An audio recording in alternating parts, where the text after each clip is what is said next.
Hello, everybody, and welcome back to the Lawcast. This week, we're talking about SummerSlam 1991, and Cush, I don't know about you, but I feel like we've reviewed way too many of these shows with this damn Sergeant Slaughter storyline. How many different angles can we cover this fucking Sergeant Slaughter storyline from? We've literally covered every pay-per-view that contains any element of it, except for the one with the match. Yeah, so for just some inexplicable reason, they decided to keep going with this Sergeant Slaughter-Hogan feud after WrestleMania. WrestleMania had completely bombed. We'll cover that another time. But I guess they just felt like they didn't have anything else ready. And looking at the roster, I think I agree with them because nothing else really jumps out at me in terms of somebody who would have been a good challenger for Hogan at this point. No, and it's hard to imagine what else that they would really do, especially with all of the tumultuous events going on backstage, which I'm sure you'll get into with your recap. Oh, yeah. But at WrestleMania, Hogan beat Slaughter to win the WWF title. Seems like it should have been the end of that, but instead they keep it going. They'd had, Desert Storm matches on the house shows, boot camp matches. They did an angle backstage at WrestleMania that was exclusive for the home video where Slaughter hit Hogan with a fireball, which was one of my favorite wrestling hocus pocus gimmicks, the fireball.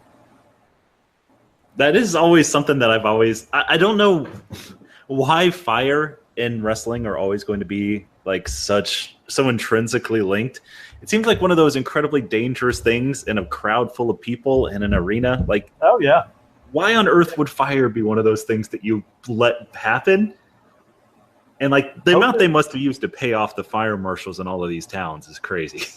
Hogan burnt his mustache off one time when he tried to hit Warrior with the fireball in WCW. Probably did him a favor. Yeah. So to set up this match, this SummerSlam is the match made in heaven and the match made in hell. The match made in heaven is the marriage of Randy Savage and Elizabeth. Savage had lost a retirement match to the Ultimate Warrior at WrestleMania 7, an absolute classic match and a classic angle after the match where they had cut to show that Elizabeth was in the crowd during the match and she came out into the ring to comfort Savage and they reconciled, and it's really a beautiful moment. Like, grown men in the crowd were crying at that point. It's a seminal moment of my childhood, honestly.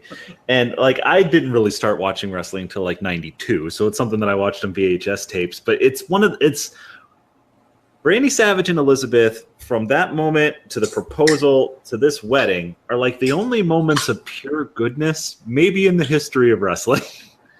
It's just like, they don't tarnish it in any way. They just let it be what it is. And it's like, to anybody who ever tells you that like you can't do a romance angle in wrestling or you can't have real relationships between wrestlers, this tells you the lie right off the top, because this is probably top five most memorable moments in wrestling history for me personally. Weddings always draw ratings. Like, that's a just cardinal rule of wrestling booking. This is why they've done 1 million weddings in WWE over the years. Absolutely. Though, and just it bothered me every time they brought it up on the show. Them calling it a match made in heaven. I know that means like the two of them are a match made in heaven, but it's not a fucking match, and that's the way that they're using it. And it bothered me so much. I always like the match made in heaven, match made in hell thing. I like the dichotomy of it. So the match made in hell is Hogan and noted patriot, the Ultimate Warrior, teaming up. Warrior, of course, representing his home country, parts unknown, against the Triangle of Terror, Sergeant Slaughter, General Adnan, and Colonel Mustafa. So Colonel Mustafa was the Iron Sheik, except they were pretending he wasn't. They were doing one of those. No mention of the fact that this is the Iron Sheik, the former World Wrestling Federation champion. He's even doing the Iron Sheik's moves. It's the exact same gimmick. And he looks just like him. Of course, the Iron Sheik is Iranian, but you can't expect the WWF to get into that level of geopolitics in a stupid-ass storyline like this. We're lucky. We're just lucky they didn't pick a Samoan to do it, honestly. That was probably next up. They were going to bring back Afa Sika. Oh, my God. Maybe this would have been Rikishi's millionth gimmick. And then General Adnan, who, poor General Adnan, like, they're trying to make it seem like these three people are a force that the Ultimate Warrior and Hulk Hogan cannot possibly overcome. General Adnan is not a fucking credible wrestler at this point in his career. At this point, he'd been a manager for years, and I don't know if he'd ever wrestled in the WWF. He was an AWA guy, as best I remember. Yeah. Like, the Sheik's been doing jobs for 10 years, and Sergeant Slaughter wasn't enough to beat Hogan. In what way is this a credible matchup?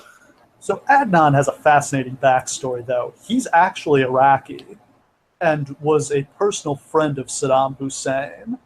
Saddam had him, set up professional wrestling in Iraq, run the first professional wrestling promotion in Iraq, and then Saddam started killing people, and Sheikh Al-Qasi decided I should probably get out of here and stick with wrestling in America from now on. And it's so funny because he has the best possible backstory, the best possible connection to this actual real-life storyline. And he's easily the afterthought in this entire thing.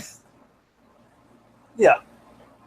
The one thing they did is, I think they had, real pictures of him and Saddam that they, put on TV to try to prove, oh, this is real, Right.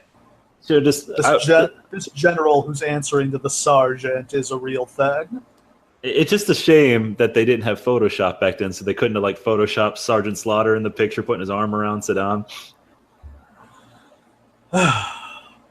So that's our main event, 2-on-3 handicap match. Not a lot to get excited about there. So we've got a wedding, we've got a handicap match, and we've got some fun stuff on the undercard here. But I think the real intrigue is what was going on behind the scenes, which is the Ultimate Warrior was having his first meltdown. He sent a letter to Vince McMahon, which is another of those cowardly bullshit things. Instead of calling him on the phone or talking to him face to face about this, he sent Vince a letter demanding $550,000 in pay for WrestleMania 7. I assume this is on top of his initial payoff. My guess is he got his payoff, wasn't happy with it, wanted more, and he also wanted a higher royalty rate. And he didn't directly threaten to no-show SummerSlam, but his letter said something like, until I hear from you, I'll stay here at home with one who cares. And I don't know what that means, but that the implication there is, until I get my money, forget it. I'm not showing up. I'm not coming to SummerSlam. And then Vince, I would like to give full credit to Vince McMahon for how he handled this. Because it's honestly one of the great screw jobs of all time. He did pay him the money.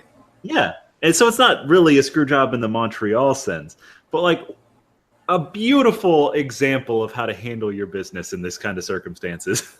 Yeah. So Vince pays him the money, meets his demand for the higher royalty rate, and gives him some insane favored nations clause that he will be the highest paid wrestler on every WWF pay-per-view from now on. Gets Warrior to show up and work the show, and then fires him, which, right way to do it. And I'll say, I'm coming off like I'm shitting on Warrior here, and I kind of am because I don't like the Warrior, but I don't think there's necessarily anything wrong with what he's doing here either. It's a negotiation. Sure, he has a contract, but it's not a real contract. Vince is not going to pay him if he gets hurt and can't wrestle. We know that. Vince can and will fire him at any time. So I think he has a right to renegotiate and ask for more money at any time he wants to. Absolutely. Now, I think we can all agree that he did it probably exactly the wrong way. Very, very poorly handled here, but the Warrior never had good social skills. Yeah. So, I think all parties, obviously they kind of buried the Ultimate Warrior for years after this, and then he came back, so they kind of tried to say, no, we didn't, and then he left again, and they did. And then, no, he didn't. Warrior fire-ins there are. This is we sort of covered the 96 one when we did King of the Ring 96, but this is the first of many Warrior fire-ins.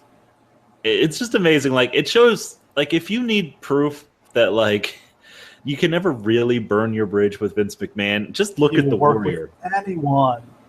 Anyone except Jeff Jarrett.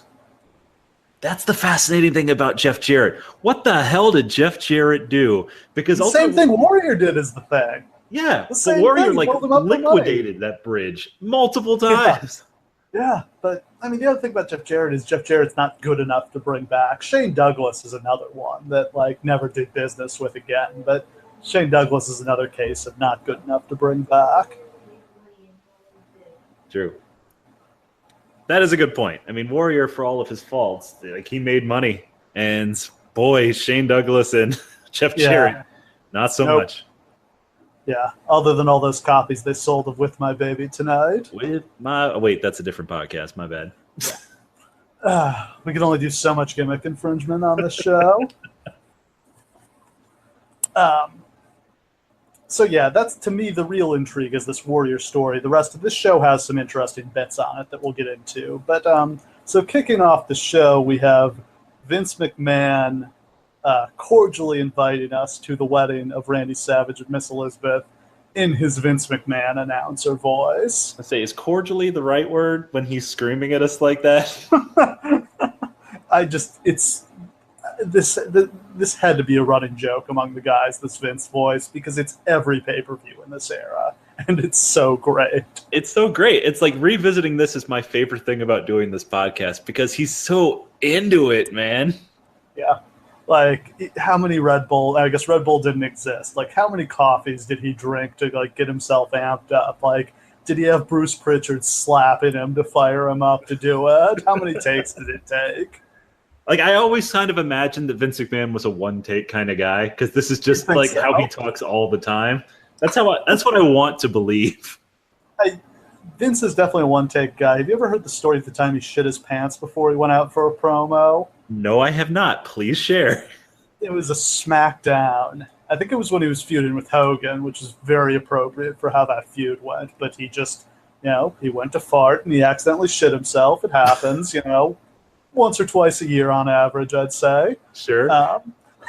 And it's right as he's about to go out, so he goes out. He absolutely nails his promo, 10 out of 10, with shit in his pants, and then comes back and takes his pants off and puts them on a stick and starts chasing Jerry Briscoe around. Because Jerry Briscoe has an easy gag reflex. That is the most Vince McMahon story I've ever heard. I think Vince is a one-take guy. That's fucking phenomenal. What a professional. Yeah. Nothing's going to stop him. Oh, man. So on commentary tonight, completing our SummerSlam tradition of weird commentary teams, Gorilla Monsoon, Bobby Heenan, and Roddy Piper. This felt like one of Gorilla's last WWF pay-per-views. Yeah, I think it was definitely winding down. I do want to say, I went so far on our last show as to say that Roddy Piper was the worst color commentator in the history of professional wrestling. It's probably unfair because at least for one match on this show, I genuinely loved his commentary. Yeah, no, I think I know which one you're talking about. We'll get to that in a bit. Overall, I mean, Piper was not nearly as bad this year as he was the year before. He was toned down, and Heenan and Monsoon are always great together, so I thought the commentary was fine tonight. Yeah, Heenan and Piper actually played off of each other super well, which is a really good, that you need that foil for Piper just to keep him in line. So I definitely think that this was a good mix. And it was just so funny listening to Monsoon basically be like an annoyed dad in a car with his kids, just like, oh my God, shut up. Will you stop? All right, opening match. We've got a 6-man tag. It's Power and Glory and everybody's favorite, the Warlord, against the British Bulldog, the Texas Tornado, and the Dragon. That's just the Dragon, not Ricky the Dragon Steamboat. No Now, relation to that. was this during the lawsuit that his ex-wife had against his name? Is that why he's just the Dragon? I don't know, because he comes back to WCW after this and continues to wrestle as Ricky Steamboat. Oh, I guess that must have been later then. Then what the hell? Why are they just calling him the Dragon when 3 years earlier he's the second biggest match at WrestleMania as Ricky Steamboat? Because he was buried under Vince McMahon's doghouse for asking for time off after he got the IC title. That's true. What I can't figure out is why he went back. I mean, I didn't look it up. I'm sure he left WCW in a dispute with Jim Herd, because that's every WCW departure from like 90, 91 is didn't get along with Jim Herd thing. But he should never have gone back to the WWF in this era. It was not going to work out for him. I think you're definitely right about that. And it's just, I like the gimmick. I remember as a kid loving the gimmick with like the fire breathing. It's a great thing for kids. Yeah, the entrance is really cool. I think that it even could have gone like further and been part of like the new generation had he stuck around, but there was no way he was ever going to stick around. And he's just kind of thrown in with a bunch of nobodies here. Like, not nobodies, but like he shouldn't be here on the card. Yeah, he's lost in the shuffle here. And this is a time where they could use a little more power on top, but the problem is Steamboat's only going to be a baby face, and you've got Hogan and the Warriors. So what are you going to do with them? Yep, there you go. So Hercules, to me, looked like Jake Roberts here, which is suggesting he's really getting... He had the mustache, and he was not in, like, the old Hercules shape, and he kind of had a mullet, like, not looking good. And Power and Glory by this point, or I don't know what they were still doing on the card. It's kind of important just to lay it out right here, like off the top, that this whole show is very strange, because it's kind of like the last show for this old generation, like the 80s. It kind of dies right here at this SummerSlam. And so there's a whole lot of guys who, like we've been talking about at the previous SummerSlams and stuff, and they just don't look right. They're not moving right. They're kind of on their way out. It's kind of like when we did the first SummerSlam, and we're kind of talking about those like mid-80s guys on their way out. Dog and the other guys who didn't seem like a good fit for the era they were in. Yeah, we're starting to see the changing of the guard here. There's only like 2 matches on here that really give you a feeling for what the future is going to be. And like we'll kind of get to those later on. But it's just important to know that like while there are big names in this match, this is not a big match. Doesn't feel that way. These are all just people waiting to leave. Yeah, pure filler. The faces get shined up, and then Steamboat gets caught in the wrong corner. He gets worked over. Warlord comes off the top rope, gets booted in the face, and we get a hot tag to Texas Tornado. I should point out, Texas Tornado won the IC title to SummerSlam the year before this. And here, he's a nobody in the opening match. He's fallen really hard in a year. Which is a shame, because I had always thought that he was kind of on his way up before like everything went down and it didn't go the way it was supposed to. But like I kind of looked into it, and man, they completely lost interest in him by this point. Yeah, he didn't get a run at all. I'm not sure if it was the drug problem. Probably. I'm not sure if they weren't happy with his work, but man, they just dropped him. Yeah. Bulldog makes a blind tag. He hits Roma with the running power slam, and he makes... For some reason, Roma kicks out of the finish. I think somebody was supposed to break up the pin and didn't, but then Steamboat comes off the top rope with a crossbody for the pin. Nothing bad about it, but just nothing interesting going on here. Nobody in this match had any momentum. Yeah, totally agree. There's just nothing much here. I didn't hate it, and it wasn't very long, and Steamboat looked great, but it's just nothing else really. Yeah. So, second match on the card, we've got Mr. Perfect defending the Intercontinental title against Bret Hart. We have another SummerSlam tradition here, which is the Intercontinental title changing hands. The Hart Foundation split up after WrestleMania 7, a rare, like, amicable split between tag partners. They just mutually agreed it was time to go their separate ways, like a happy divorce. And unfortunately for Neidhart, He probably would have been better off if they had actually done something or turned him heel or done anything really other than just let him fade off into the distance in the light behind, like in the shadow of Bret Hart's huge star.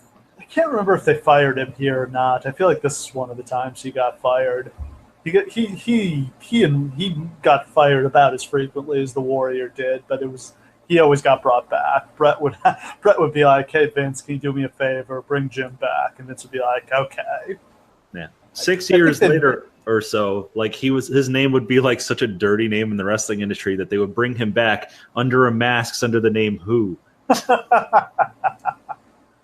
Yeah. So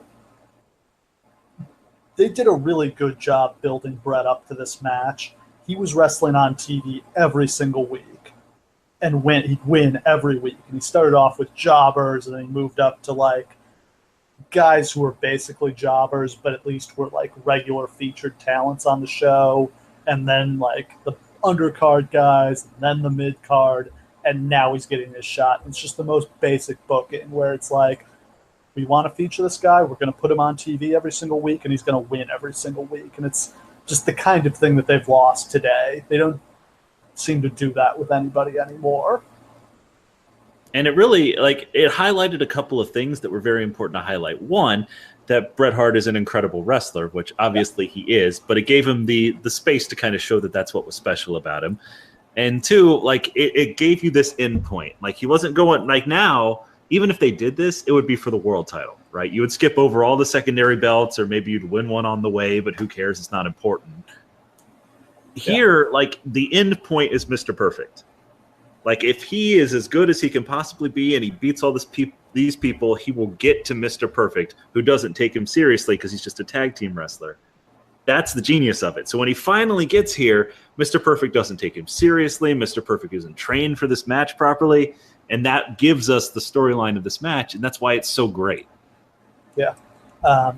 They interview Stu and Helen Hart in the crowd before the match. They're really building up. You know, Bret's family is here. And because this is back when they're sane, they aren't tempted to be like, "Oh, well, let's beat him in front of his family. That'll get a ton of heat." They do that automatically now. They wouldn't even think about it. Today, it's like, "Oh, gotta beat him. Oh, goddamn, we're in Canada. Let's job Bret out." Pin him on top of Stu, on top of the flag. Bret is in. This is like the only time I can remember him wearing this. The pink leather jacket looked so cool here. Yeah, with like the big shoulders like Sgt. Pepper. Yeah, loved it. Perfect is managed by The Coach, which is a pairing that doesn't make a lot of sense to me. I don't know. Who is The Coach exactly? Aside from... idea. Not Jonathan Coach, man. Literally, like, The Coach... This is the person who Bill Alfonso ripped his entire gimmick off of. But Bill Alfonso does it so much better. And here, The Coach has no purpose here at all. He never says a word. John Tolos, who was a big star in the LA territory, wrestling for the LaBelles in the 1950s, 1960s. That just seems so random. He was a WWF guy too, so it was probably like old friend of Vince's dad is on hard times. Yeah, let's give him a job. Oh, that makes sense. Yeah, like this is pretty much all he ever did. This is his only WWF run, is a couple months here managing Perfect. So Bret controls early. Perfect grabs him by the hair, so Bret retaliates by grabbing Perfect's hair. Couple just gorgeous headlock takedowns by Bret. It's worth noting that Perfect's back was just destroyed here. He was in really rough shape, and it does kind of show during the match. He guts it out, but you can see he's in a lot of pain. Yeah, but much like Michaels at WrestleMania 14, like, he doesn't stop doing his ridiculous bumping because of the pain. He just keeps doing it and hurting himself. More because of it. Yeah. This was the last. He wouldn't wrestle again after this until Survivor Series 92. This is the back injury that essentially leads to the end of his career. His career kind of ended in stages. He went away for a while. He came back. He took his Lloyds of London settlement and went away for a while longer. He came back to WCW, but he's never really the same after this, unfortunately. Yeah, unfortunately. But man, what a way to like go out and like he's so on top of his game here. Like think about how great Bret Hart is and understand that Bret Hart is not the best guy in this match, at least not at this point. No, Perfect is great here. He is so cocky. He is so in control. And he's in control, but the entire time he's foreshadowing his undoing, that he's not, going for the kill when he can. He's playing with Bret. Bret keeps knocking Bret down, but Bret keeps getting back up. Bret takes that nasty sternum bump onto the guardrail, which is a really rough looking bump on that old bike rack style guardrail that they used to have. Yeah, that is a crazy bump. They fight up on the top rope, and they're both so exhausted by this point in the match that they just fall right off, which I've loved. You don't usually see guys sell just pure exhaustion like that. Not that they're hurt, but more so they're just winded from fighting so much. I'd just like to give a shout out also to the entire second half of this match where Bret, I guess, accidentally rips one of the straps off of Perfect's costume and just dangling down. And it's just like a great look for like Perfect, who's just starting to look defeated and like torn apart by Bret. Like it's just, I don't know if it was intentional or not, but it's just this great metaphor for the match. It's also, again, and it reveals that, hey, Curt Hennig's actually in incredible shape and has a great body, but wrestled the most significant part of his career in a singlet, but I thought it was always the right look for him. It made him look different than everybody else. And there's actually a key piece of commentary here about that, because when we see his body after they pulled the singlet apart, like I think it was Heenan, or no, it was Piper who is like, he trained too much on the weights and not enough on the cardio. That's why he's so big and swole. It's like, he didn't say swole, but yeah. It's the kind of thing you wouldn't expect normally. Yeah, and like that's good commentary because that's a good reason. Yell at him. It'd be like, nobody cares how he trained for the match. Yeah, I really love that moment. So Perfect hits the Perfect Plex. Bret kicks out, which is one of the only times you ever saw this get kicked out of. It's basically Hogan, Warrior, and Bret, whoever kicked out of the Perfect Plex. Bret, takes over, goes through the 5 moves of doom, cover 1, 2 every time. Crowd's popping huge on these. This is before the 1-2 kick out was so played out like it is today. Bret goes for the sharpshooter. Coach gets on the apron. Bret goes after him. That gives Perfect the advantage. Perfect drops a leg on Bret's abdomen. He's so winded, it takes him forever to get back up. He goes to drop another leg, but Bret blocks it. He twists the leg. He rolls over directly into the sharpshooter. I love it. And Perfect taps out immediately. Like 1 second in the hold, he gives up. This is amazing. Yeah. I mean, you probably heard about this match before. I don't know, like if it's just one of those kind of seminal matches. Whenever you discuss like the Intercontinental title, it's like Steamboat and Savage, and then this, and then some others. But like this match is incredible. This might have been the best WWF match since Savage and Steamboat. Absolutely, like it's everything that you want it to be. It's the best of Perfect, but he puts over Hart so strong. He puts over the sharpshooter like it's death. He puts over Bret as somebody who keeps coming, never stops, always persistent, and like it's just amazing. The commentary's good, everybody's on point. You're not going to get better than this from this era. And this is the one of those matches that I said really points to the future, because this is really the only match on this show that matters long term, because this is the beginning of Bret the Star.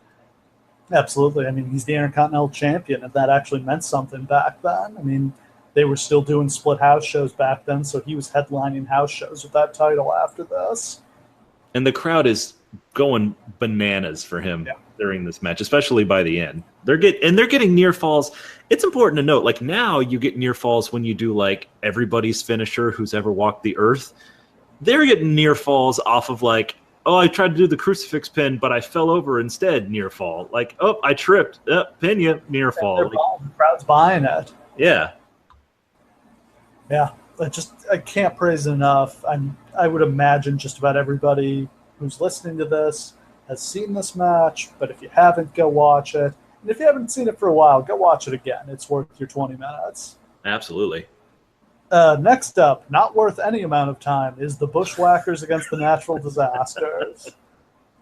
I like the Natural Disasters as a team, at least as heels. It's weird when they're baby faces, but I like teams that are just two giant dudes teaming up.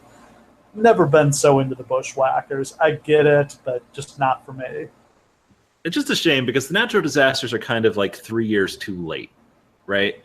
This isn't really the time for them to be around. There's no real babyface tag teams for them to fight against.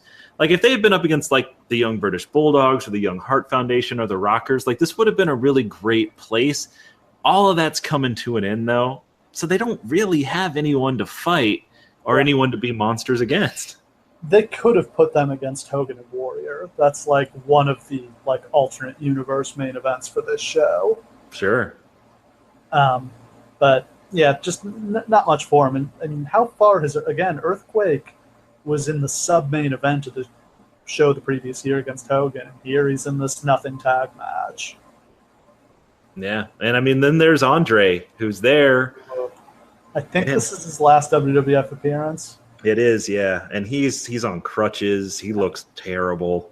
He's dead 2 years after this. It's just horrible. It's horrible to see him in this condition. It's not... I've heard some people say that it was exploitative to keep him on television, and I don't really agree with that because, like, I genuinely think that he wanted to keep doing it, but it's just he can't. I mean, yeah, Andre didn't do anything he didn't want to, and he had made enough money by this point that I'm sure he didn't need the payoff from this. Right, but oh my goodness, it's just such a shame to see him like this, and he's really the story of this match. Like, the Bushwhackers aren't even really involved. No. Well, they're wrestling in the match, but there's nothing to the match. The Disasters go over after the Earthquake butt splash. Butt splash. Great finisher. One of my favorites to do in the WWF video games. Oh, for sure. It was the best. Yeah, nothing to this match. Just filler. So, much more interesting. During the match, Bobby Heenan left the commentary table saying he had something he had to take care of. We cut backstage, and he's holding the NWA World Heavyweight Championship belt. He knocks on Hulk Hogan's dressing room door. How do we know this is Hulk Hogan's dressing room? Well, it has a piece of paper on the door that says Hulk. And we never see him either. No, top production value there. Heenan says he's there on behalf of the real world's heavyweight champion, Ric Flair. And Hogan, like, you can't see Hogan, but the door opens and it slams shut, like in Heenan's face. But an awesome tease of what's to come here. For the backstory, Flair had a falling out with Jim Herd. We'll cover the Jim Herd era of WCW at some point, but Jim Herd killed WCW in the early 90s, like almost put it out of business single-handedly. But Herd ran Flair off, wanted to cut his pay, wanted him to shave his head, get a diamond stud earring, call himself Spartacus. That would really connect with 90s audiences, a reference to a movie from the 1950s. So Flair quit. Flair was the NWA champion and the WCW champion. They were essentially one and the same at the time, but there were some weird politics with the NWA title. Flair is still the NWA champion. He's immediately stripped of the WCW title, but the NWA doesn't strip him right away because the NWA is hopeful that he'll either re-sign or maybe he'll go like wrestle on the indies and defend the title in the few remaining territories that are left at the time. I mean, the thing about that is by 91, there's nowhere to go but the WWF or Japan. Like, there's nowhere for him to wrestle in America unless he's going to go wrestle for Eastern Championship Wrestling.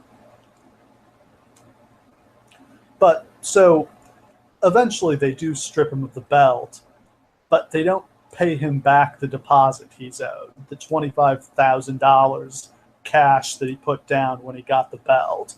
So they just, say, we're not paying you back, rip him off this money. So he says, I'm not giving the title back, which I think he's on perfectly solid ground there. $25,000 is a lot of money. Absolutely. And so he's got this belt, he takes it with him to the WWF. Now, we'll cover this whole storyline in more detail another time, but there ended up being some legal fallout here. They got sued by WCW and the NWA for using the image of the title without their permission, and they lost, which led to them not being able to use the belt on TV anymore. And I think that really took a lot of the wind out of the sails of Flair when he couldn't actually use the belt on TV anymore. I definitely agree with that. But even so, like, when you look at this, like, this is kind of the debut of this idea of Hogan versus Flair. And for years now, we've heard all the stories about how, like, the house shows just, the matches weren't working. Yeah. Flair wasn't himself. He didn't have his confidence. Flair, I don't know. He was hit and miss in his WWF run. The Savage match at WrestleMania was great, but a lot of the rest of it didn't click, wasn't there for me. But even with that being the case, why the hell did we never get that match? Like, it boggles the mind. Like, you could have done the whole thing just with hype, produced a shitty match, and it wouldn't have even mattered. This should have been the main event of the next WrestleMania. There can't be any debate about that. Yeah, I think it was a mistake not to. And, like, they drew big in WCW when they did this match in 94. Oh, yeah. It drew WCW's biggest buy rate by a mile. I mean, they did, like, I don't remember, 400,000 buys, which for the WCW pay-per-view at the time was insane. I just think this is an easy one to market. It's the War of the Worlds. It's champion versus champion. You don't have to explicitly reference WCW. It's who's the real champion. And that's 4 years later. I mean, here, they're both coming off of being the top stars in either promotion. Like, there's no question this is the time. Yeah, I mean, by 94, Flair is older. Flair's been kind of battered down. Hogan's had the steroid trial, which was real rough on his reputation. This was the moment, and they don't, for whatever reason, they don't go with it. And it's been covered extensively, and I'm sure we'll talk more about it. But yeah, this seems like such a clear. It's so strange to me that now I think the narrative is they were never going to do it, because if they're never going to do it, why are they teasing this here? Yeah. Now, what did you think of using Heenan as, like, the emissary of Flair? I think it's a good way to immediately give Flair credit. I mean, like, it's weird to think Ric Flair needs credibility, but I think a lot of the WWF audience probably wasn't really familiar with him because it's just a different era. Like, WCW wasn't on TV in every market, so and a lot of people, even if it was on TV where they were, didn't watch it. They only watched WWF, they only watched WCW. So I think, too, a good chunk of the audience, they probably didn't really know who Ric Flair was. So putting him with Heenan, I think, gives him credibility. And here, it's just a tease, because if Ric Flair shows up, we don't know. For the people who don't know who he is, what does that mean if he's just there? It would have been cool to see him. Maybe you could have done an in-ring segment with him, but I thought this was just it's a teaser. It's like the first trailer for a movie that doesn't really show anything and just gets you intrigued. Agreed. Like, I was definitely into it. It was definitely, like, an unexpected part of the show, because I didn't really realize that that's how they kicked the storyline off. And yeah, it's pretty cool, despite the fact that it's so very clear that Hulk Hogan was not in that goddamn dressing room. Like, why couldn't they have just gotten an actual reaction from Hogan? Yeah, that's another interesting question. I mean, I guess it's still, they want to keep it separate. Don't show Hogan and Flair. Don't even show Hogan and Heenan in the same frame here. Or maybe Hogan just didn't want to show up for the pre-tape. Maybe. All right, so the next match, we've got Ted DiBiase against Virgil. This was the most surprisingly great match of the night for me. I had no idea, like, maybe the biggest part of this match, because we've seen a million matches that are just sort of like the butler against the masters sort of thing, just like, the student against the teacher. Like, even Alex Riley got overdoing this storyline. Anyone can get overdoing this storyline. But the part I didn't realize was that Piper was training Virgil, and in order to get him to fight, like, DiBiase. That's what takes this match from just merely good to actually phenomenal. Is like, Piper is more invested in this match than anyone other than, like, Jim Ross in an Austin match is. He's so fired up on commentary. It's like the only good WWF Roddy Piper commentary. Yeah, he is fired up. He's like almost obsessed with it. Like the whole match long, he's just shouting, "Go, go, Vert!" He's like literally like, "I taught you how to do this. Why aren't you doing this? Come on!" Yeah. So I mean, the crowd is so into this too. I mean, so at this point, DiBiase debuted at the end of '87. This is '91. So almost 4 years of Virgil as his beleaguered manservant. And now Virgil's finally broken loose and he's going to fight him. And the crowd just loves it. And man, Virgil looks great here. Like he's in amazing shape. He's got like some great gear on. Like it's really working for Virgil. Yeah, I love the way he's like sticking and moving in the ring. Like I think he had. I don't know why he never got any proper run. Like I know he's a joke, and he was a joke in WCW, and his Twitter account is ridiculous. And there's all these pictures of him at autograph signings, sitting there, and no one wants his autograph. But I thought he was good. I mean, he's not good in the ring. Let's just be clear. And we're coming up on an era where in order to be a top star, you kind of got to be good in the ring, or at least have an amazing look or something like that. He's not really that guy, but I wonder if they had pulled the trigger on this earlier if he doesn't get a better run, because he's kind of a better fit for like the 80s all show, no go kind of thing. I don't know. Like, I kind of get why he didn't get a run, but it doesn't seem super fair to him because he was obviously able to be carried to this match, and he probably could have been carried to a lot of other ones. Yeah. So there's a lot of shenanigans in this match. Sherry Martel was managing DiBiase. She interferes in the match and gets kicked out. I will never not pop for the heel. The heel manager getting ejected by the referee is always the best. Oh, yeah, absolutely. And I love how they always unquestionably comply with the referee's directive. Well, he says, I got to go. I guess I got to go. Yeah. So the referee gets bumped. DiBiase takes off the turnbuckle pad, but he gets his own head slammed into it, and Virgil pins him. Crowd goes crazy. Piper goes crazy. This was so much fun. I had never seen it before we did this, and I'm really glad I saw this. Agreed. Like, I'd always heard about it, and I think I watched it on an old VHS when I was a kid, so I had like vague fond feelings about it, but this is like a lost gem. This match is so good. It's like a feel-good moment. Piper's commentary alone is something that you should definitely see, because that's an example of how commentary can really benefit a match. And like, it's okay to be a biased commentator sometimes and to actually root for the baby faces to win, instead of now where literally every single commentator is just sitting back like, either A, I'm going to be a professional play-by-play man, or B, I'm going to be right down the middle, or be slightly heelish. Like, root for the baby faces. It's great. Yeah. It was refreshing to hear energy from the babyface commentators, because it's something that, again, Vince doesn't seem to approve of. And, for whatever reason, Mauro Ranallo, Jim Ross, Joey Styles, every babyface commentator who had some energy and enthusiasm behind them either got fired or got it beaten out of them. Well, we know exactly how Vince wants the commentary to be, because that's how Vince did it, which is polished with no emotion in it whatsoever. Yeah. All right. We get some really fun shenanigans next. We've got the jailhouse match between the Big Boss Man and the Mountie. And oh my God. To me, this is pro wrestling at its very finest. We've got a grudge match between an American, not a cop, but a prison guard. But they always use the Big Boss Man kind of interchangeably as a cop and a prison guard, I felt. Oh, yeah.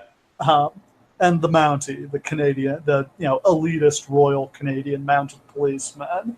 We start off with the Mountie in the parking lot talking to the NYPD members who are going to take the loser of this match to jail. First, this is one of those great, get into in kayfabe, they got the city of New York to agree to jail the loser of this match. It's pretty great, actually. That I'm gonna guess that for once these are actual cops and not like wrestler plants, because they don't look at ease in the background at all. And I think that's a real NYPD paddy wagon too. I think they got the cooperation of the local police department for this, which is great. My favorite part is he's back there. He's like, you guys don't do what you normally do as New York cops. You don't treat them with respect or nice or anything like that. Yeah, the NYPD always so gentle. Also, this speech is identical to one that President Trump just made a few weeks ago. Funny how that works. Be a little rough with them when you put them in the paddy wagon. President Trump stealing notes from Canadian heels circa 1991. So, as I said, the stipulation is that the loser of this match spends the night in the New York City Pokey. What do you say? I mean, what actually happens in the ring doesn't matter here. They have an okay match. Boss Man controls, Mountie takes over. He tries to use the cattle prod, which I always loved as a weapon, but Boss Man cuts him off. Boss Man hits the Boss Man slam, and Mountie kicks out for some reason. But it's to set up a great finish here, where Mountie goes for a pile driver. Boss Man, picks him up like he's going to backdrop him, and instead just hits a huge spine buster and pins him. I guess this is the invention of the Alabama Slam? Yeah, basically. Yeah, and man, it was great when he did it. He should have kept doing it. Yeah. So, Boss Man and his cop buddies cuff the Mountie, drag him out to the parking lot where they've got the paddy wagon waiting, and they throw his ass in the back and haul him off to jail.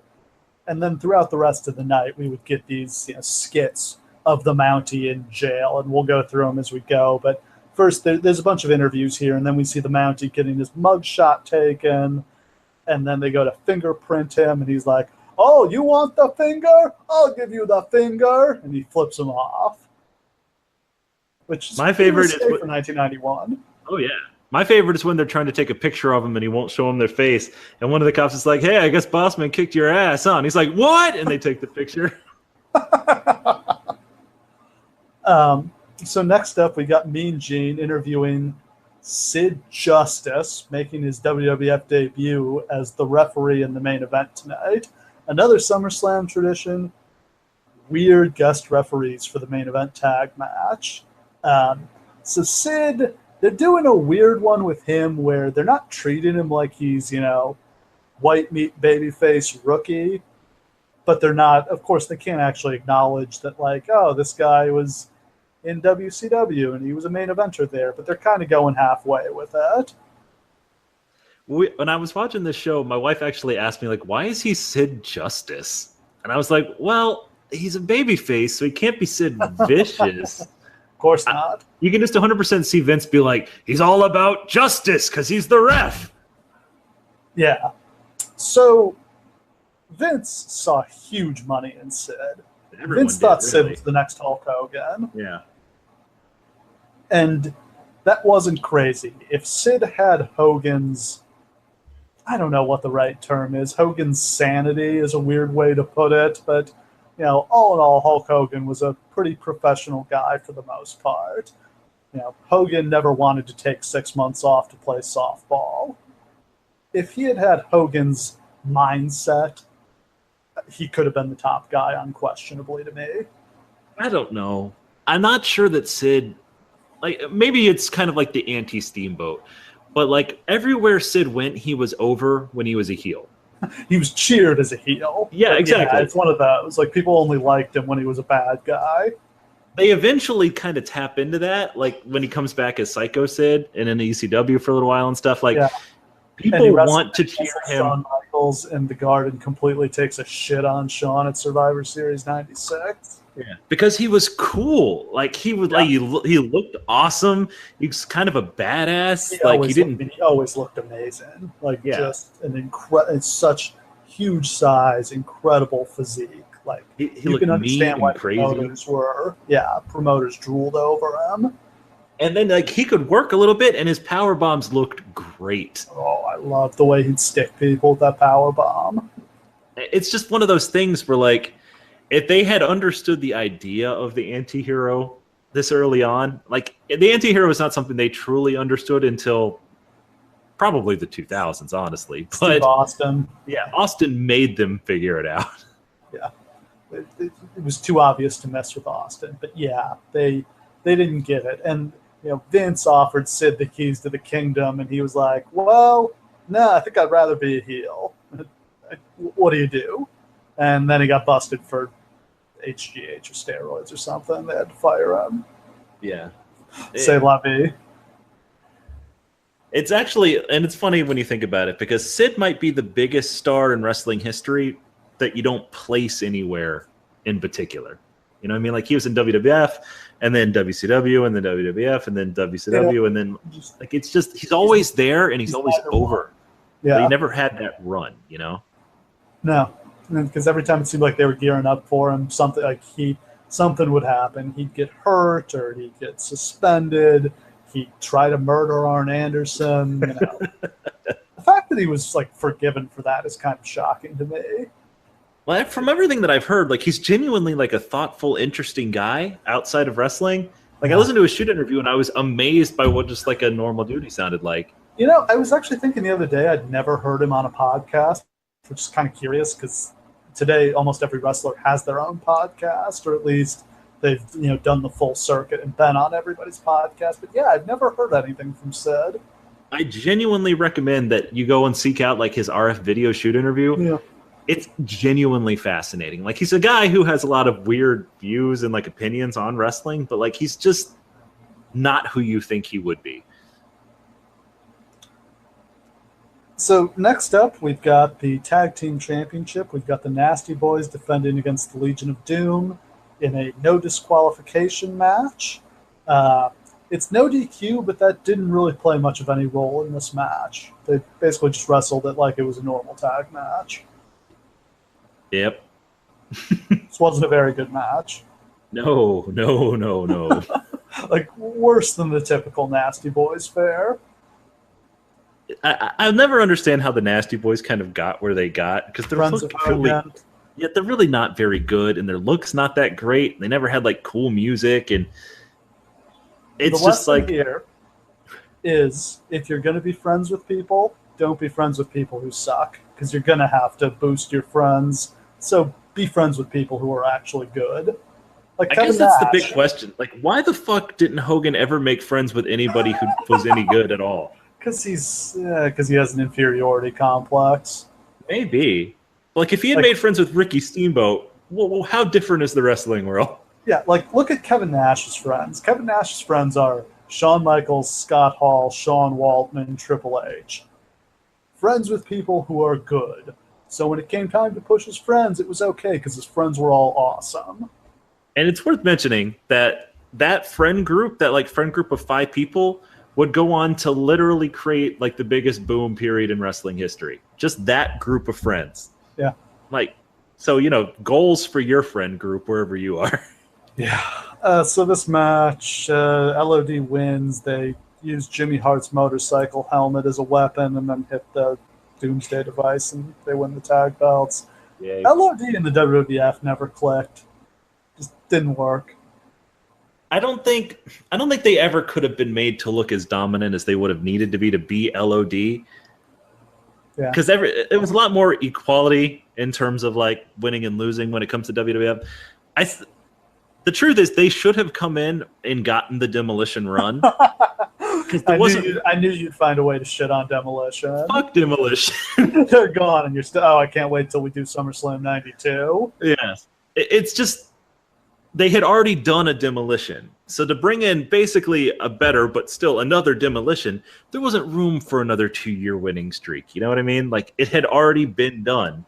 And they weren't them. I mean, they had been around for a while at this point. They weren't so awesome anymore. They were starting to wear down a little bit. The injuries were starting to pile up. Didn't have quite the same fire. And I don't think they're as good without Paul Ellering. I agree. They kind of need something. Without Paul Ellering, Animal's the mouthpiece, and I mean, nobody wants that. And it's 25 years later, Paul Ellering is still awesome. Yeah, he is. Yeah. Next match, Greg Valentine versus IRS. Holy shit. Why is Greg Valentine a babyface? Why does Greg Valentine have a job in 1991? This is the most boring shit. These guys are so dull. Like, IRS is a fun, silly character, and Mike Rotunda is it's like a Terry Taylor, like competent but boring wrestler. Him and Valentine, I mean, just no fire there. Both And like heels. they do this thing where like I almost feel like they were told to go out there and kill 15 minutes or something, because literally it seems like Valentine is going to go for the finish like 11 times, and then he just doesn't. He's like, oh, going around the world, we're going to do the figure four, drops an elbow. Oh, we're going to do the figure four, up, drops a leg. Done it to a figure four. Nope. Yeah, I mean, IRS accuses the crowd of being tax cheats, which, almost certainly true. Fun gimmick. Yeah. Yeah. Nobody can afford those New York taxes. IRS wins after he reverses the figure four into a small package. Cool down match before the main event. Who cares? Yep. Main event time. Match I will say, real quick before the main event, they used to do this thing that I really like, where right before the main event, they would spend like 15 minutes catching up on every other match that took place. They would just like everybody cut promos, right? This is the end of the show for everyone else. You could kind of imagine like everyone else just leaving. Like everybody's just on their way out cutting promos about how mad they are, about how they lost. They like give you like a full 15 to 20 minutes to chill before the main event. Basically an intermission. I don't think they were doing the actual intermissions anymore. Or if they did, it was edited out of the show. But yeah, it's like the way a boxing pay-per-view is set up, where you've got all the undercard fights, and then before you get to the main event, you've got a long setup for it, because this is what everybody came to see. And I like that. And I miss it because it makes the main event feel special. By the time entrance music finally hits, you're ready again to watch a wrestling match. You know what I mean? Go to the bathroom, go get a drink, go make a sandwich, like have some time to cool off, and then we've got our big final match. It's just a shame that it's this one. Yeah, because this sucked. The only thing I liked about this match was Sid's referee striped tank top. Oh my god, like the deepest V. Vince would sort of resurrect this years later with his referee shirts.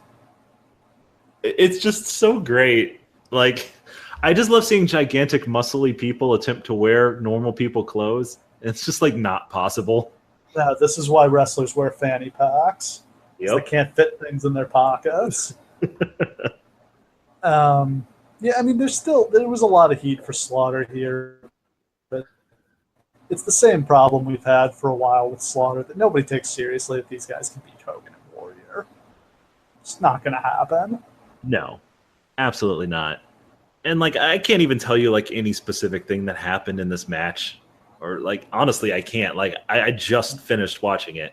It just went straight through me. Like, there's nothing here. Hogan gets worked over. He makes a hot tag to Warrior. They get heat on Warrior for like literally a minute. Like, it's the shortest heat segment. Like, Warrior's just ready to go home. Like, Warrior chases off Adnan and Mustafa with a chair, and Hogan hits the leg drop. And, Warrior, I don't think Warrior came back, did he? I don't think so. I like to think that like he got backstage and Vince was just waiting for him with his termination letter. Yep. I mean, he got suspended first, and then they fired him. So I'm sure he got back, and they were just like, "Hey, by the way, take a break because you're out for a month. Yeah. Peace." And so Hogan is posing. Sid has left, but Hogan's like, "Hey, Sid, come back!" And this is hilarious. Sid pulls open the curtain, which is like clothespin together or something, just like sticks his head through the curtain. It's so awkward. It's the most adorable thing. So he just sticks his head through like, huh? What? Do people want me back? Do you guys like me? And then Sid comes back and they pose together. So are they setting up Hogan versus Sid here? It doesn't seem like it. It seems like they're setting up Sid as Hogan's new buddy. Yeah, but Hogan's buddies always turn on him, and they make huge money with the feud after that. I mean, that was Orndorff, that was Macho Man. It's interesting. Are they setting up Hogan versus Flair? Are they setting up Hogan versus Sid? Or are they sometimes Vince likes to tease things, and see how it just, put Hogan with Sid. How does the crowd, Hogan with Flair, how do they react to that? And kind of judge them against each other. Agreed. Here, like, the crowd, I think, was pretty into both. Like, I think this show kind of gives them a lot of options about where to go, and a lot of options about people who can eventually take over for Hogan. You know what I mean? Like, they kind of have like three things going on. They have Flair coming in, they have Sid, and they have Bret. Yeah. It's important to note that it won't be for like another, 2.5 years before they make a decision. Yeah. But we can also note there's some big hitters who aren't booked on this show. Like, of course, Piper's in the commentary booth. Savage isn't wrestling at this point. They've retired him. I think this one was like him and Elizabeth were having problems in their marriage. Maybe they were trying to have another kid. This one, I think, was actually Savage's idea to take some time, not the later, like, Vince just told him, no, you're not wrestling anymore. Right. Undertaker's not booked on the show. He will make his presence felt a little later, and Jake Roberts isn't booked on the show either. So not really putting all their talent out on the field for this one. Yeah, I mean, Shawn Michaels hasn't even become a thing yet. He's like, he got paid just to stand in the back, like a lot of people did, honestly. Have they done the barbershop window yet? I don't think so.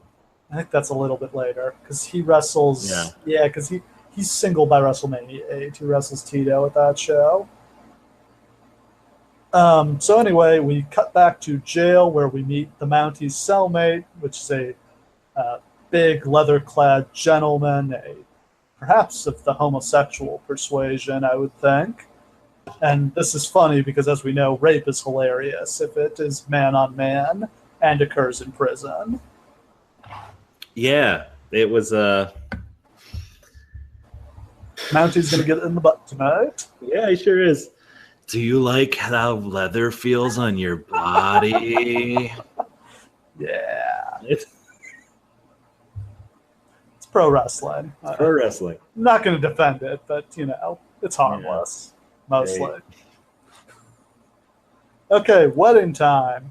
Savage is out first, looking super fly in a white tuxedo, like version of his entrance gear. He's got a feather on top of his hat that almost hits the lights. It's that big. Super, super fly. And Elizabeth, looks beautiful. And in an unlikely occurrence, the wedding goes off without a hitch, actually. It's literally it's just a wedding. It goes on for like 20 minutes, but yeah, no swerve here. And it's just so funny that, like, you would think that would be like a disappointment, that would be like a problem, like, oh, nothing really fucking happened, whatever, they just got married. If somebody had interrupted this, there probably would have been a riot. There are literally, like, half the crowd is on their feet, and, like, there are visibly people crying in the crowd. Yeah. Like, it's just, like, it means something to people. Yeah, the irony, of course, being that Savage and Elizabeth had been married in real life for years at this point, and their marriage was starting to fall apart. But on screen, this is their marriage. I guess they had... it had always been clear before that, like, he was her jealous boyfriend, but they never really put it quite in those terms. Right. Like, their relationship was much too innocent for that on screen. And I'm glad they didn't incorporate more of, like, the real life stuff into it, because, like, this is a relationship that off screen was not terrible. It was not healthy. People kind of romanticize like the things we hear are absolutely terrible. Yeah. But on screen, like, it's just one of those things. Like, it's a beautiful, perfect love story. Yeah, that you can't not root for it. It was lovely. Like, I watched this the entire 20 minutes, just straight on, no distractions, just with a smile on my face. It's one of those rare happy moments in wrestling where you just get what you want and something good happens for the characters. And then I was disappointed that we didn't get to see the, I'm sure it was the Coliseum video exclusive, but they showed it on TV. At the reception, Elizabeth makes the mistake of opening an unmarked present, and it's a fucking cobra. Cobra isn't going to let anyone feel happiness.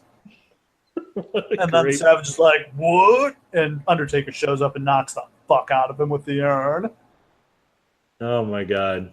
Just like comic book villainy from these guys. It's like if Bruce Wayne ever got married, the Joker would find a way to murder his bride on the wedding day. Oh yeah, it's just one of those things. Like, if you have had to anybody out there who's going to participate in a wrestling wedding, my advice to you is if you successfully get through the ceremony without a monster bursting from the ring and attempting to impregnate your wife, or the priest pulling his face off and revealing that it's Eric Bischoff, if you manage to get having Triple H come out and have it turn out he, drugged and raped your bride the night before in Vegas. Or have somebody else come out and reveal that you have been sleeping with the wedding planner all the way up to the wedding. Yeah. Or have Vince McMahon come out and reveal that your bride is actually the new general manager of Raw. Frankly, just with the hopes that he doesn't invoke the right of Primo Noctis. If you make it through the ceremony unscathed, flee the building immediately. Don't open presents from strangers. Come on. Get in the car and get the fuck out of there. Get the hell out. Oh. Yeah. So this sets up the awesome Jake the Snake, Randy Savage feud, which is one of my favorites of all time. One that I wish had gone. The alternate universe, WrestleMania 8 is a good show, but there's an alternate universe where they do Flair and Hogan and Savage and Jake in a retirement match, and it's the best WrestleMania of all time. Absolutely. So Slaughter is done after this. Like, they finally cut that storyline off. He goes away for a bit, and they do some video packages where he's like visiting the Mount Rushmore and the Capitol, and like he starts singing God. It just goes back to being patriotic Sergeant Slaughter, but it doesn't really lead anywhere. He's basically done after this, which is kind of an odd. I mean, he goes out after a main event run, but a pretty shitty one. Warrior is fired. He ends up coming back at WrestleMania 8 and is around for a while before he gets fired again. It's the Warrior. He gets fired. It's what happens. And as we talked about, the Hogan-Flair dream match doesn't happen on any significant stage in the WWF. And we have to wait until WCW 94 to get that. So on the whole, I mean, this was not a great show, but I thought we had a lot of interesting things to talk about. I really liked the first half. Like, it wasn't amazing, but it had like two really good matches on it, and there was some excitement and there was some interest. And I swear I've said this about every single SummerSlam we've covered thus far. Yeah, that first half is pretty good. That second half fucking sucked. They break the curse next year. That to say, like, literally, but it gets better as it goes on. When we started this, I floated my theory that there have only been like 4 good SummerSlam main events in the it's 29 years? Yeah. Yeah, in the 29 year next year. Yeah, the 29-year history of SummerSlam, there have been maybe 4 good main events. Thus far, we have seen 1. And I'm being slightly generous by saying that we've seen 1. Which one are you talking about? I'm talking about the cage match. Yes. That was okay. Is that okay? Yeah. Next year, I know we're going to see one. Oh, 2002, I know we're going to see one. That's about it. It remains to be seen if there are 2 more. Benoit and Orton's not bad. And then eventually, like probably a couple years down the line for us, we'll get to where it's just old Hulk Hogan versus random people every year.